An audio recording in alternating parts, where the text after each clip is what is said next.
Call to order the North Carolina Able Program, November 6, 2025 Board of Trustees meeting to order.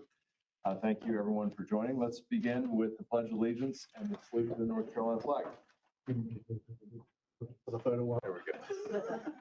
I pledge allegiance to the flag of the United States of America and to the republic for which it stands, one nation, under God, indivisible, with liberty and justice.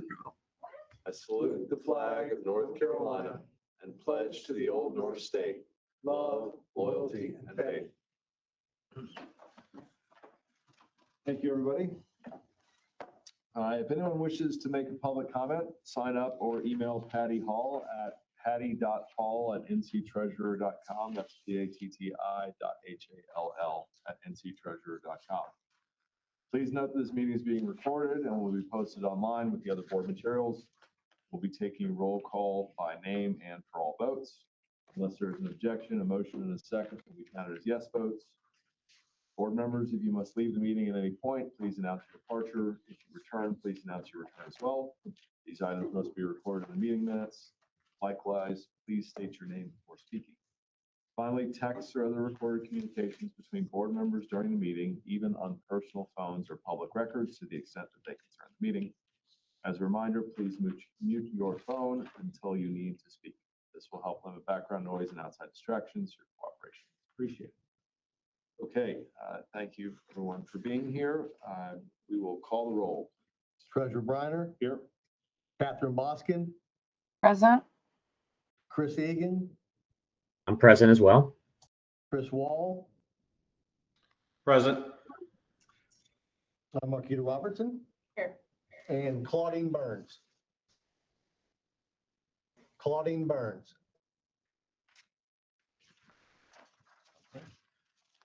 Board members, please take a moment to review the agenda. Does anyone present have an actual, potential, or the appearance of a conflict of interest in these matters? Okay, hearing none, we'll move on. I want to extend a welcome to our newest board member, Chris Wall. He'll be replacing Melinda Plew. Mr. Wall brings extensive experience in government where he served as a senior staffer for Senator Burr, who was a key bipartisan leader in the passage of the ABLE Act. He was also an aide to Congresswoman Virginia Fox and Congressman Robin Hayes. He's currently a partner with EQV Strategic and helps clients with public policy consulting and government affairs. Welcome again, Chris. We're happy to have you.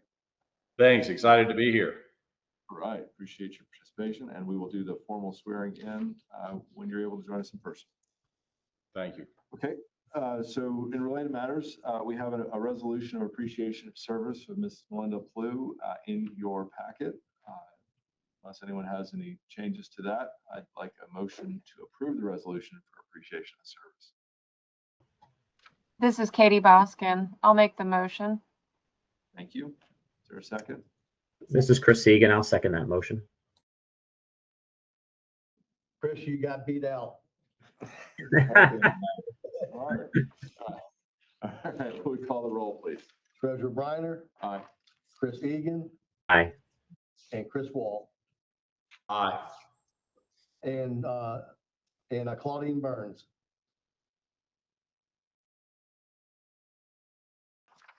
Claudine, can you hear us? Aye. Yes. Thank you. Okay, thank you. We'll move on to the minutes from the May 8th, 2025 board meeting. I had a chance to review them. They're in your packet. Are there any discussion points on those minutes? If not, I'll entertain a motion to approve the minutes. So moved. Thank you. Is there a second? Second. I'll give that to you, Chris. Call the roll, please. Treasurer Briner. Aye. Catherine Boskin. Aye. Claudine Burns. Aye. And Chris Wall. Aye. Thank you, everybody. Let's move on to the administrative update. Jeff Hancock will give a series of updates. Yep, so just a couple things I wanted to update the board on.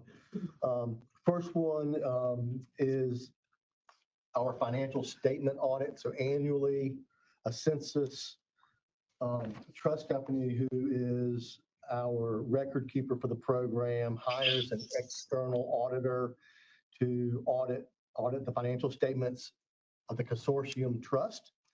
And I'm pleased to announce that after that audit, there were no findings reported. So there was a clean audit Nice. that was reported. So there was no incorrect statements or no material instances of noncompliance, no deficiencies of internal controls or fraud. So everything was as we would expect to find. So a good report from the audit on the consortium trust. Any questions on that before I move to the next update? Okay. Next, I wanted to give you an update on the RFP as I had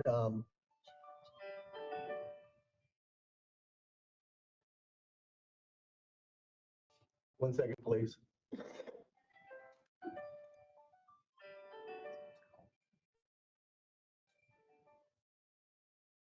Wanted to give you an update on the RFP. I sent an email out earlier in the year.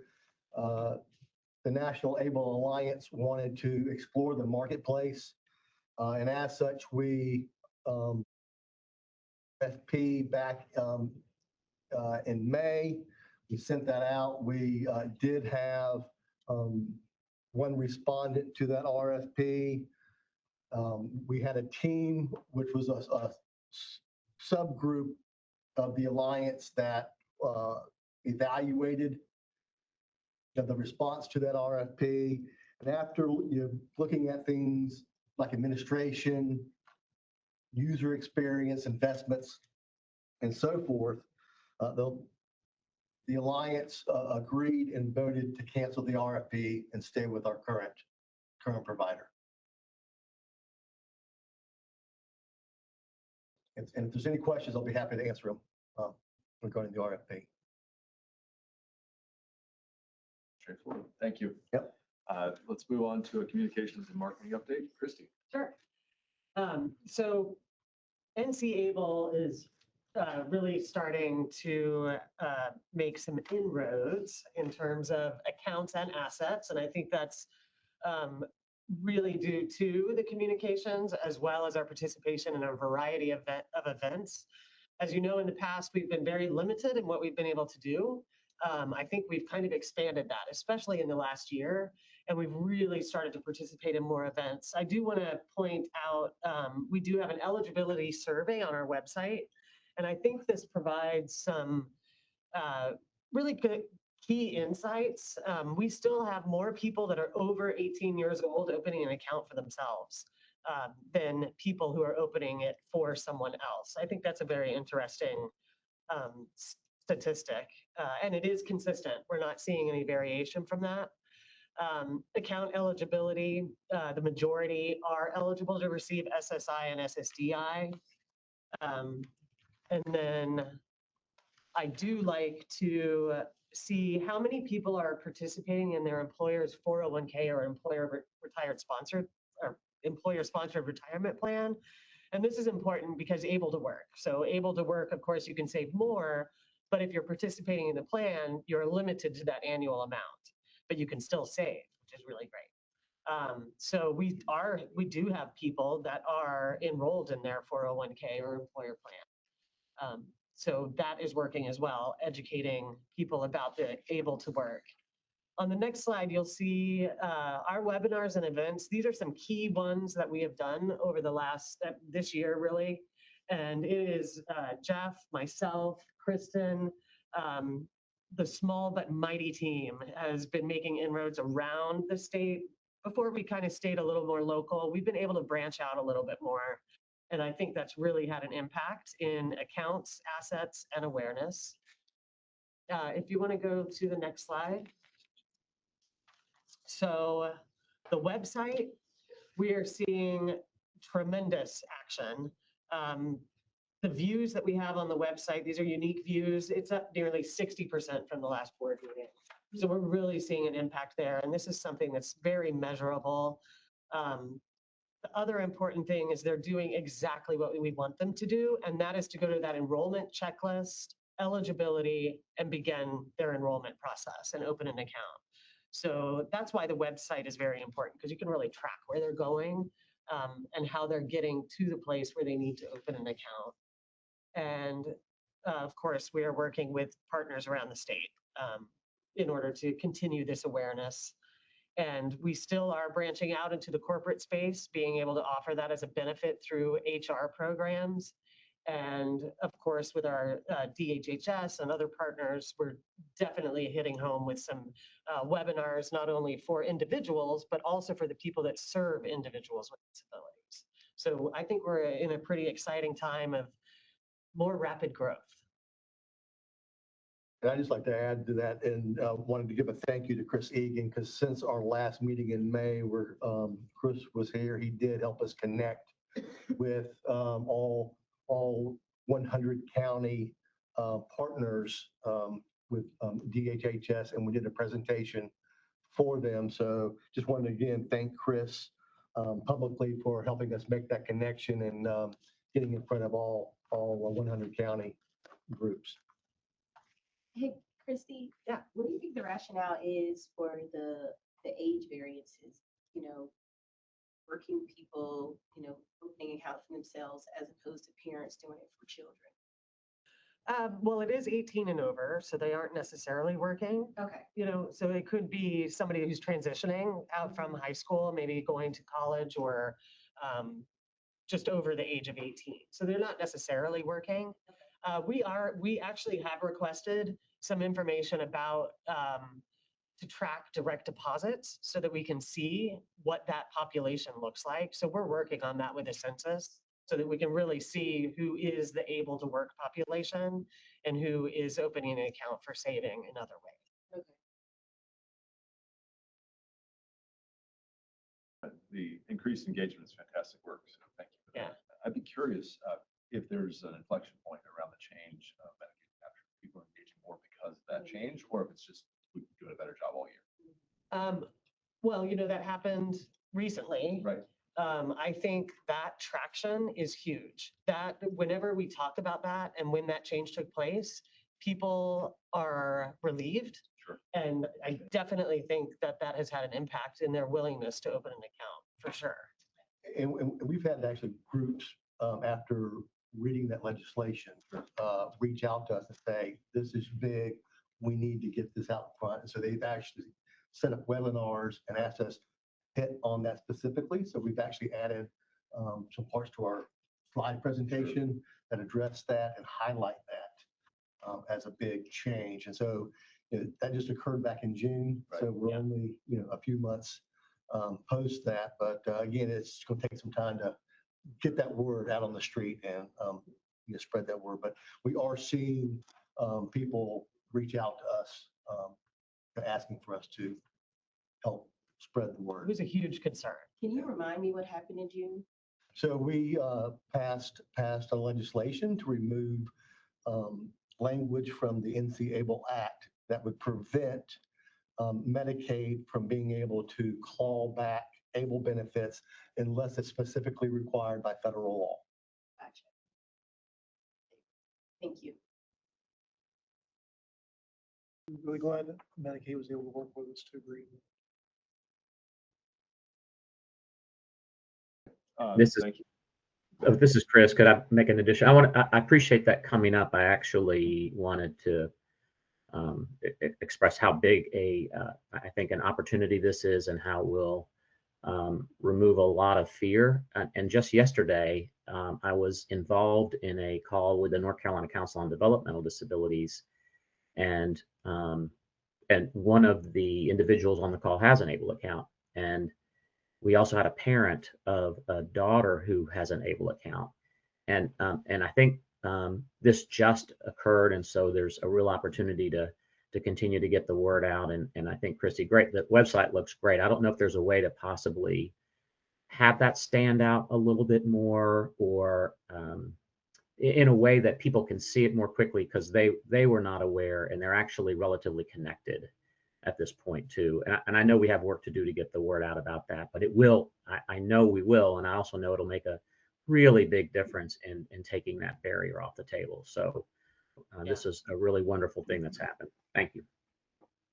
Yeah, and just anecdotally, I was doing a presentation after that and was talking about the passage of that legislation.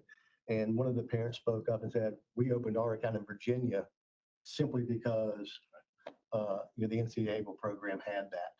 So I know that some folks have opened accounts in neighboring states as a result of that. So hopefully we can, curb that. So thank you, Chris. Thank you. Great progress. All right, so let's move on to the program manager administrative update for the census. I think Kimberly, Lori, and Paul are on the line. Hi, everyone. Thank you for having us on today. And I wanted to just say thank you to North Carolina for being part of the RFP process and choosing to continue the relationship with the census. Working off of what you were just saying with marketing and reaching out to all these different entities throughout North Carolina. Please let me know if there's any way I could be a part of those to help you guys to market further the entity dashboard that North Carolina's had live for a little over a year now. Before I go into the slides, I also just wanted to make everyone aware of the ABLE provisions that are either no longer sunsetting or are going to be new as of January 1st, 2026 for ABLE as part of the HR1 bill. So as far as what's being made permanent is enhanced contribution limits for able to work. That was going to sunset as of the end of this year, but if you are not contributing to a retirement program at where you work, you are able to put up to $35,650 into your account for a North Carolina resident starting January 1st. Right now, that limit's a little lower. The poverty level has increased slightly, as has the gift tax, which is what we base our maximum annual contribution limit on. The second is the ability of able contributions to qualify for the Savers credit has been made permanent. That will increase in 2027. And also rollovers from 529 plans to ABLE accounts. That's something we're starting to pull out in our quarterly reporting for North Carolina. So they might want to look at that to see what percentage of rollovers come from 529 plans as opposed to from other ABLE plans. The other changes that were made, and these are going to be new starting in 2026, they modified the inflation adjustment for the contribution limit just for ABLE. So we've always based our annual maximum contribution on the gift tax. For ABLE, they decided they were going to start calculating that as of 1996 instead of 1997, which is how they calculate it for all other gifting purposes. This year, the gift tax remains $19,000, but for ABLE plans, because of that change, it's actually going to increase to $20,000. So that change is already showing and will be implemented as of January 1st. And then the age of onset will be raising from age 26 to age 46 is just another change that was already going to be part of the legislation. Before I move into the regular slides, does anyone have any questions there? Thank you. Great. If you could just move to, I think it's slide 3. Great, thank you. Kind of speaking to what you just learned about as far as your marketing, ABLE growth for North Carolina has remained consistent. Right now, the assets within the program as of the end of third quarter are $39,926,029. That's a 35% increase for the quarter compared to the same quarter in 2024. Next slide. Contributions by month are continuing to look good once again when you compare them to last year. There's a 32% increase as far as contributions for quarter 3 this year to quarter 3 last year. That's great because it's showing that it's not just market growth that is increasing the value of these accounts, but people are truly able to save more. So both the number of accounts growing as well as what people are able to contribute to them is helping with the growth. Next slide. Just looking at types of contributions, most people are contributing through an EBT, so an electronic draft from an account outside of ABLE, but there still is a healthy number of contributions to the account by check. I think that's something somewhat unique to ABLE, the number of check contributions that we're seeing, but I'm glad to see how many people are automatically contributing. And beyond that, the recurring contributions where you're showing 13% of people have set up a recurring contribution to their ABLE account. Next slide. This is just breaking down the contributions by age group. A majority of those contributing fall between 20 and 40 years old. Keeping in mind, those are the working years for most people. So if you're able to work, then that could be adding to the contributions that are being made for people within those age groups. Next slide.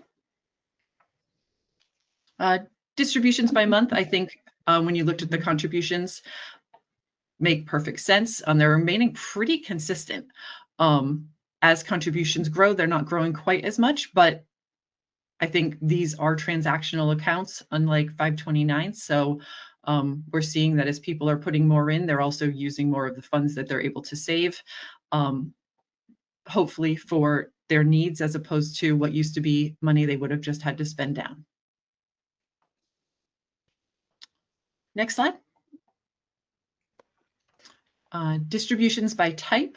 Most are using this account transactionally. When it says withdrawal at bank, that includes debit card transactions and money that they might be taking out from an ATM. There are very few places where Fifth Third is available for banking, but like I said, that debit card makes withdrawal at bank one of our more popular options. And most of these are qualified withdrawals to an account owner. So people are taking out the funds for themselves, spending them as needed once they remove the money, but stipulating that it's a qualified withdrawal. Next slide. Once again, this falls right in line with what we saw with the contributions. As people are putting in more money between the ages of 20 and 40, they're also withdrawing more. So they're using this money. Next slide. This is just new accounts by month. We're continuing to see growth here. July, August, and September of 2025 have been the strongest months. And we're once again seeing a 28% increase in accounts year over year compared to the Q3 of last year. So I think that's amazing growth to be able to continue to be growing at this level. And I think we have more tools and more marketing, and we should continue to see expectations growing for how many accounts. We're also going to be looking closely at the changes in these numbers once we have increased the age of onset to 46. I don't think anyone's certain of how many new account owners we're going to be seeing immediately, but over time that just opens the pool of those able to contribute to ABLE accounts so much. So we're going to be continuing to take a look at this and if that age of onset is impacting the growth that we see. Next slide. This is accounts by disability type. As you can see, the largest cohort of disability type is development disorders, including autism. We're going to be looking at this as well once the age of onset changes in January, just because there are some disabilities we're expecting to see more of, head injuries, psychiatric disorders, things like that is the expectation, but we're going to be continuing to monitor that, and hopefully that helps you with your marketing opportunities as well when you have a bit more information there. Next slide. Accounts by eligibility type. Most of our account owners fall into the first three categories. It's actually broken up by total assets pretty closely, even though the number of accounts is much higher for those who are eligible for SSI or SSDI. Very few account owners open their account with the physical or mental disability causing severe functional limitations. So that seems to be on the low end. Like I said, it's the SSI and SSDI eligibility that's bringing the majority of account owners. This slide is just the full alliance, what the assets are under management, and where North Carolina falls within that range. You are 5.5% of the full alliance. Before I pass the slides over to my colleague Tom Lowe, does anyone have any questions as far as the performance? Any information you'd like me to provide to you that I haven't been able to during this presentation? Thank you. All right, thank you.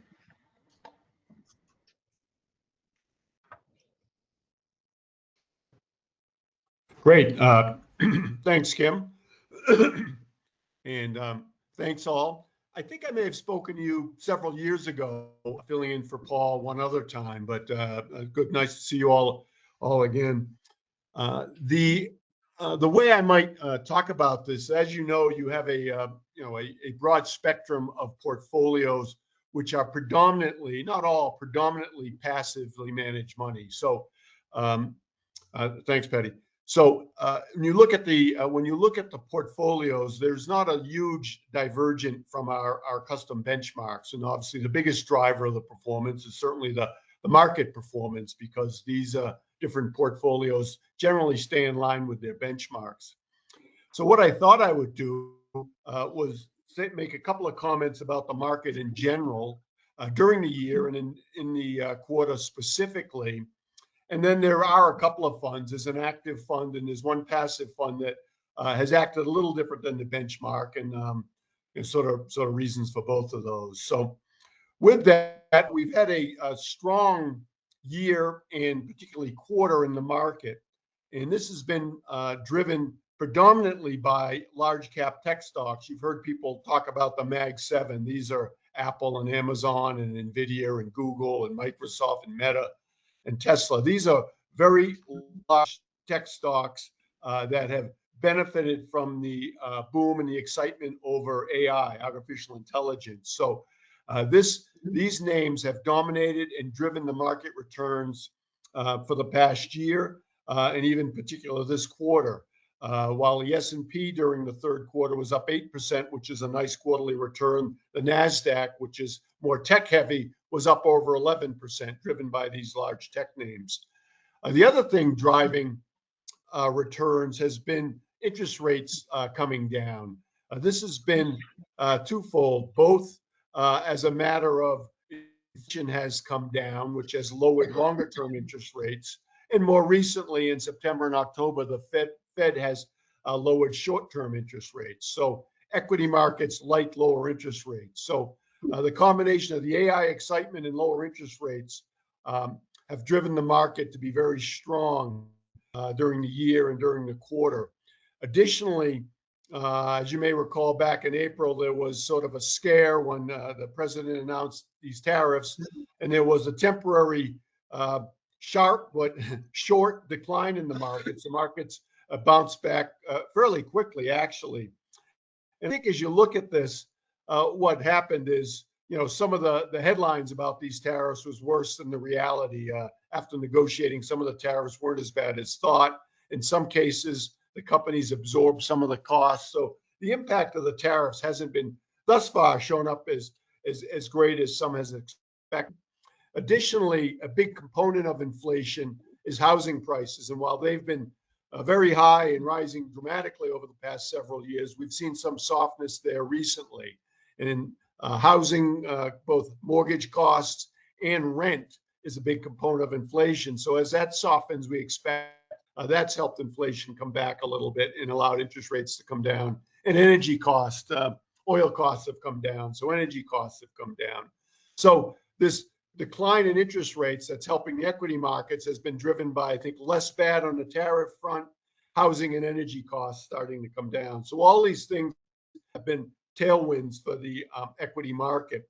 So if you look at the funds in particular, you see the funds with more equity content because equity did better and generally does better than bonds. The more aggressive portfolios perform better than the less aggressive, as expected and as designed. So you see the aggressive option for the month 6.75, and you see as the equity content declines and the bond and cash content increases, the moderately aggressive and the growth option, you see lower returns reflecting the greater bond component.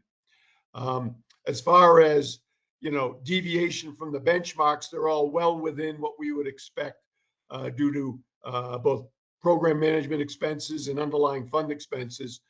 You see well within those tolerances. In some cases, these funds have made up for those differences and actually beaten the benchmark, which is a good thing. So as you look at the portfolio level, you see portfolios acting as we would expect. It's been a good quarter for investors. It's been a good year to date for investors. So we think the market is doing well. A couple other comments. While the U.S. markets perform well and has performed well over, call it, the last 8 to 10 years, more recently, the last couple of years, you've seen good strength in the international markets. And one of the drivers of this, some of the similar drivers, AI, but one of the drivers for the international markets doing a little better than domestically is that the Federal Reserve, well, like banks, the central banks outside the U.S. were more aggressive. They lowered rates before the Fed started their easing cycle in September. So, as I said, equities like lower rates. Non-U.S. Central banks lowered rates a little bit early, a little bit more aggressively. So you saw a little bit of equity returns outside the U.S. Than inside the U.S. We expect that to flip a little bit as we think the non-U.S. central banks are probably done their cutting cycles. But like I said, the U.S. is just getting going. Looking forward, I guess I'd make a couple of comments. I think there's concern about this AI excitement gotten too frothy. Some of these tech names gotten too expensive, and that's one thing you could make a case on. Fed cuts. They cut in September and October and December. I expect significant cuts next year. I think the market expects 2 or 3 next year. And there have been some layoffs in the news. So the net of all these things is kind of a muddle along. My view is that this market's going to continue to go quite well over the next 2 or 3 months. And then when the market peaks, just the accumulation of all the debt governmentally around the world, in the U.S., corporate debt, individual debt is going to cause maybe a significant correction during the year next year. So those are sort of views looking forward. But the takeaway from this page is these portfolios are performing as expected, and they're doing quite well because the market's doing quite well. Patty, you can move to the next page. I just want to make a couple of comments. Again, these are simply the underlying funds which make up a combination of these funds make up the portfolios that the investors invest in. So total stock is U.S. exposure, and the developed market is international exposure. So a combination of these funds make up the high-level portfolios. And you see the strong performance in the U.S. For the 3 months. You see 8%. You see outside the U.S. this quarter, U.S. beat the developed markets, but the year to date, you see that the international markets did better than the U.S. You see the developed market there 27 versus 14 for the U.S. Emerging markets had a very good quarter. Over long periods of time, we expect emerging markets to be more volatile, but return more than developed markets. That's been true this quarter. The longer term, the emerging markets haven't done as well versus developed markets. However, this quarter, China returned 20%, which is a great return for a quarter on the thoughts that some of these trade tensions have been reduced a little bit. So that's where you see the emerging markets dominating over this 3-month period at 10% there. And bonds did fine. Longer term bonds performed a little bit better than short term bonds, but they did a job as stability in the portfolios and providing income to the portfolios. The other comment I wanted to make here is back to the emerging markets. These are index funds, and over long periods of time, we expect them to match the index.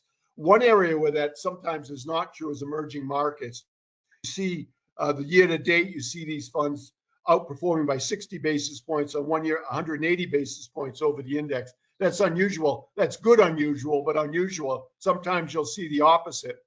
And the reason for that is the pricing of these funds. It gets very technical, but some of these international funds, you see this in developed markets as well, because of we close our markets at 4 p.m. and the international markets have already been closed. There's some pricing disparities when there's volatility on the last day of the quarter.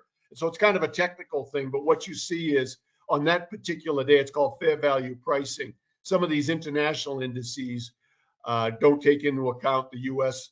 They close before the markets close here locally. So you see some discrepancies, and a lot of times we're explaining negative performance with fair value pricing. But what you see here is a couple of cases of good variance. You see the like I said, the year to date in 1 year in emerging markets. So just kind of a technical thing about emerging markets and not in developed markets, fair value pricing. The other fund is the American fund you see, which is the only active fund in your portfolio. I guess that's on the next page, Patty.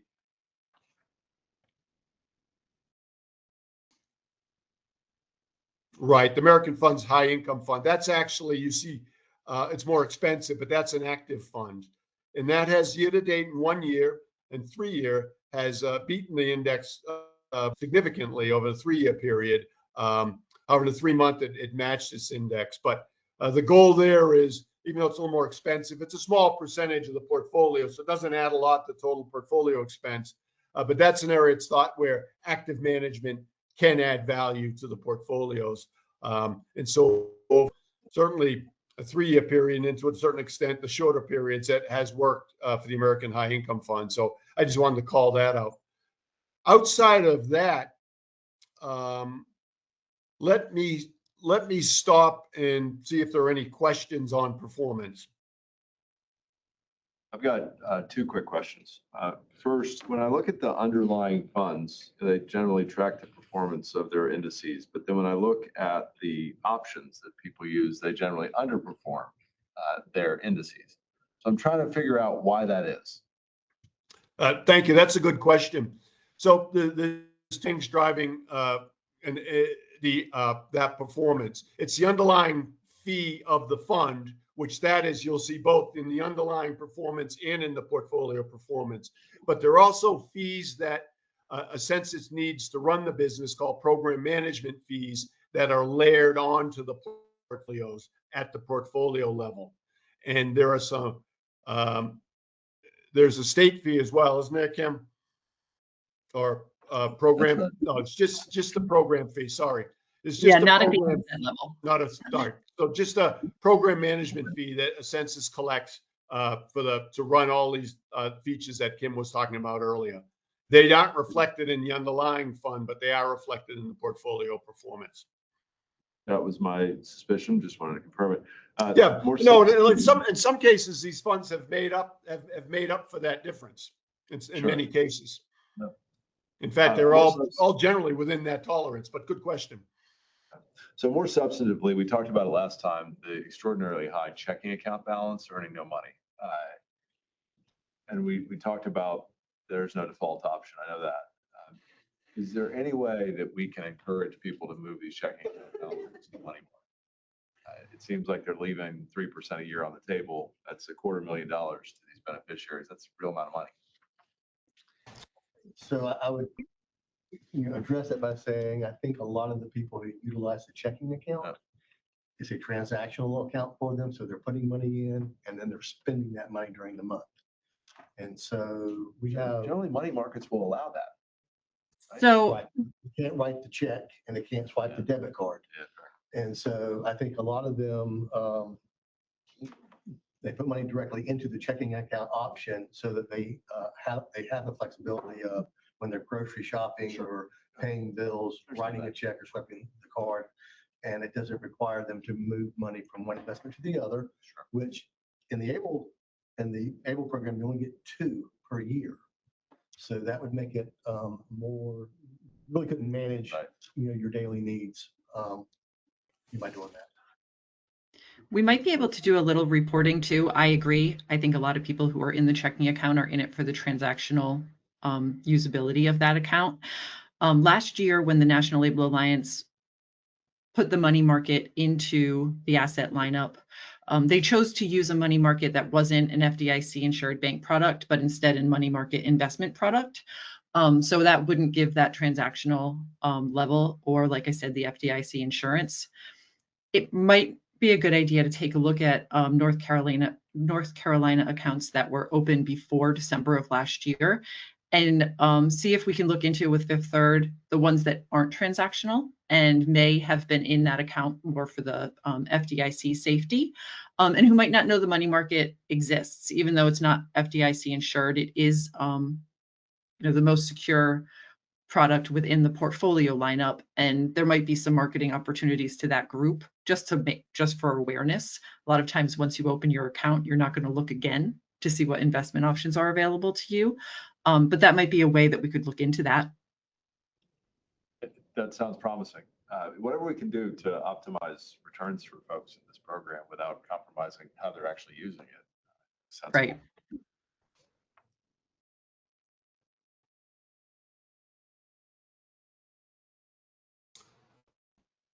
So thank you for the questions. Hearing no further questions, I think my portion, my prepared remarks anyway, are complete. Any questions for our partners of the census from the board members? Okay. Let's move on to the public comment period. Do we have any public comments? Okay, we will consider the public comment period closed. Board of Trustees, additional comments. Does any board member have any comments they'd like to make? I'd like to say something.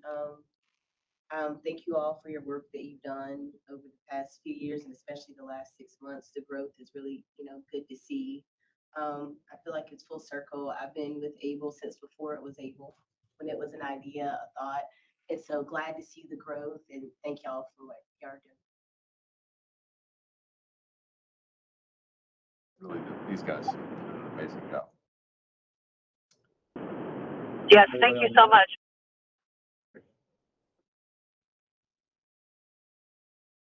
Okay.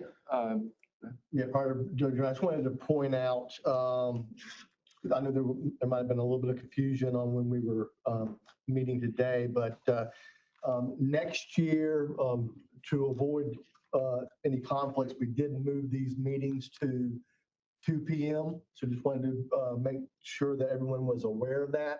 So next year, the 2026 meetings will convene at 2 p.m. So just wanted to make sure everyone was aware of that. And are we still at 2 meetings a year? Yes, ma'am. Okay, sounds good. On May the 7th, November the 5th. Okay, unless there are further comments from the board, I'll entertain a motion to adjourn. This is Katie Boskin. So moved. Thank you. Claudine Burns, so moved. Dick is a second. Thank you. Second. I'll call the roll, please. Treasurer Briner. Aye. Chris Egan. Aye. Chris Wall. Aye. And Marquita Robertson. We stand adjourned. Thank you, everybody. Thank you. Thank you. Have a Thank great you. day.